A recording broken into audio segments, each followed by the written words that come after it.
Hello guys! Magandang araw sa inyo lahat. Welcome to my vlog.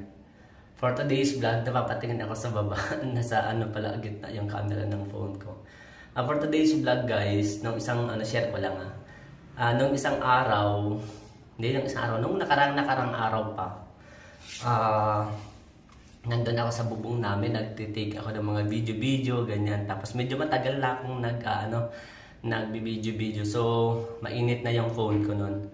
Tapos yung nung bababa na ako dito sa sa bahay. Nasa hagdan ako. Natapilok ako yung hagdan ng yung baitang ng hagdan, nagkamali yung paa ko ng ng hakbang. Ayun, at na-aksidente ako guys. Hindi ko alam na yung parang nag-iingat ako sa sa labas. Tapos lalong-lalo na OFW tayo. Nag-iingat ako sa Saudi na hindi mapahamak, na hindi na walang mangyaring masama. Nagagawa ko naman.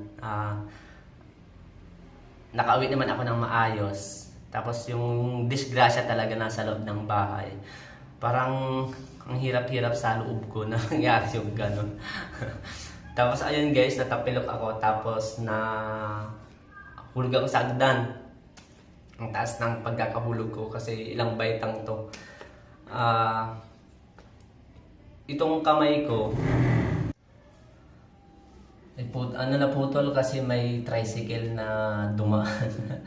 Tapos itong kamay ko guys, naihawak ko sana siya sa bakal. Kaya lang nung naipasok ko kasi ito itong kamay ko, itong hintuturo, naipasok ko siya. Tapos pilit kong humawak. Tapos siguro sa bigat ko, nahila yung nahila yung hintuturo ko kasi ito yung naipasok ko naipasok ko sa bakal. Naiwan siya. Tapos pagkahulog ko yung bigat ng katawan ko, naiwan siya sa hintuturo ko. So nahila siyang ganon. Tapos bumalikwas siyang patalikod. So, ang sakit-sakit talaga guys. Sobrang sakit. Nangyari yun guys, mga alas 10 ng umaga. Hindi ko siya nagalaw talaga. Hindi ko siya napahilot agad. Kinabukasan, napahilot ko siya. Parang maganda naman na instance na may kapitbahay kaming nanghihilot. Pasensya na sa aso, may tuta kasi yung kapitbahay. Kinulong nila yan ng ingay-ingay. So, ayun.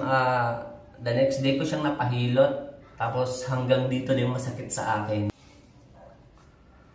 Tapos ayun guys, mula dito hanggang dito yung masakit sa akin noon the next day.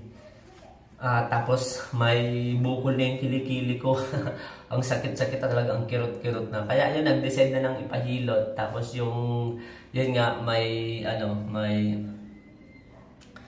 naghihilot dito sa kapitbahay namin. So yun, nag-okay naman siya. Ngayon, pangatlong araw ko nang hindi naliligo. Naghilamos lang ako kanina bago ako mag-vlog.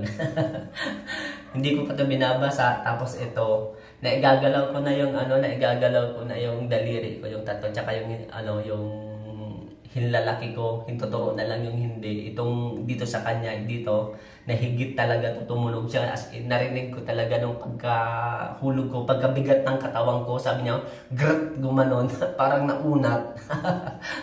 Siguro kako natanggal yung mga joints pa sa pagkakadugtong, kaya ayun, medyo nabindang ako ng very lights. Tapos, pahilot, tapos lagyan ng langis, tapos kinakainan ko siya ng alaksan para matanggal konti yung hilab niya. Kasi katulad ngayon, medyo kumikirot-kirot, humihilab siya. Kinainan ko na siya ng alaksan. Tapos pinapahiran ko dito ng katin ko. sa cellphone ko, ganito yon nangyari sa kanya. Nung nasa bubong ako, nasa rooftop, kasi kumukuha ako ng mga video, ganyan. Mainit na siya, nararamdaman ko sa likod niya na mainit na kasi may kalumaan na siya, 2 years na din yun. Naghahang na nga siya Mainit na yung likod niya. Tapos nung pagkahulog ko, nung nahulog siya sa sahig, patihaya, ganyan. Ewan ko kung likod o harap ba yung naunang nahulog yung tumama sa sahig. siguro ba inclined yung pagkakahulog niya kasi ang ganda ng tunog niya eh. Ang lutong. Pak, gumanon. Tapos nung pagkahulog na, edi siguro after 5 minutes na ganyan. Nahawakan ko yung yung kamay ko. Hindi pa siya gaano masakit, basta kumikirot lang siyang ganon. Kaya ko pa. So, dahil sa nagbablog tayo, ang nasa isip ko din yung cellphone ko. So, kinuha ko yung cellphone ko. Pagkakuha kong ganyan, ang init-init talaga ng likod niya. Parang may tumutunog sa loob na parang kumukulo. So, ang ginawa ko, kasi nakalagay siya sa housing. Tapos yung housing niya parang tempered glass sa likod. Para kako sana yung sumingaw yung init. Pagkabukas ko ng housing na ganyan, bigla siyang nagliyab guys. Yung pagkabukas ko, may lumabas na usok na kulay puti. Tapos bigla siyang nagliyab. Hindi ko alam kung bakit siya nagliyab. Sa gulat ko guys, naitapon ko yung cellphone. Tapos ang pinagtapunan ko pa, kasi naigalon ko, nagulat ako. Wirings ng extension dito sa loob ng bahay namin. Buti na lang na ilabas yung cellphone ng madalian kasi ang puti-puti talaga ng usok niya. Parang nag-concert dito sa bahay. Ang usok talaga niya. Tapos nung nasa labas, tinitingnan ko, talagang siya yung natupok talaga siya guys. Buti na lang yung taas nung tinapon siya sa labas kasi sinipa siya eh. Sinipa yung cellphone palabas sa labasan na dyan sa harap ng bahay namin. Kasi ang usok na talaga, basta nataranta kami. Tapos, nung nasa labas na yung cellphone, medyo himiwala yung bahaging taas niya dahil nakalagay yung SIM card doon. Sabi ko, markunin mo agad yung SIM card kasi andun yung SIM card ko. Tapos, ayun, medyo na-shock, na-trauma ako. Sa sa sobrang pagka-shock ko, yung parang natuliro talaga ako. Ito pa yung dinaanan ng cellphone, yung nung nag-apoy, parang may lumabas na liquid doon sa apoy. Siguro yung battery niya, yung lithium, ewan ko ba kung anong chemicals yun. Tumapon pa siya dito sa sa tuhod ko. May tatapon sa sahig ko, sa tuhod ko, tapos umapoy siya. Tapos sabi ko, nakakatakot pala yung cellphone na parang magkukos talaga siya ng danger sa atin, no? Ayun, ngayon iisa ko dito sa bahay. Ang bala ko na sana magsimula na mag-apply ulit sa Maynila kasi andito kami sa Bulacan. Pero ito, nagpapagaling muna ako ng kamay ko.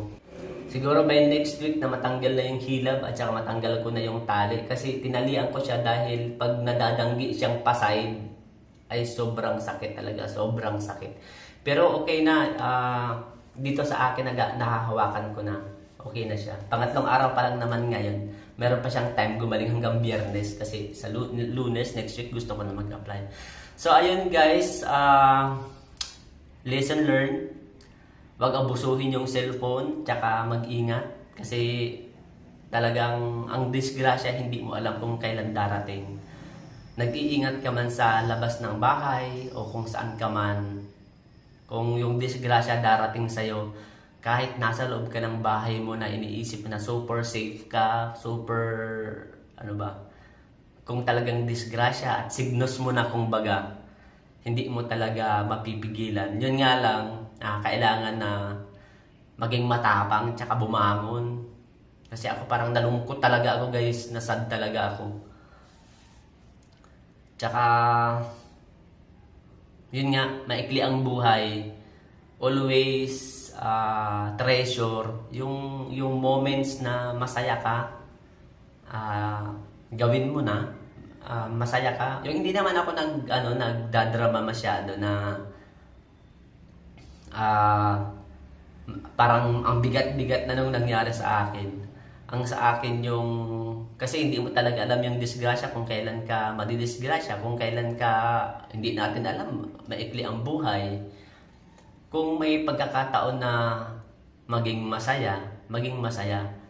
I-forget na yung kung alamang nasa dibdib.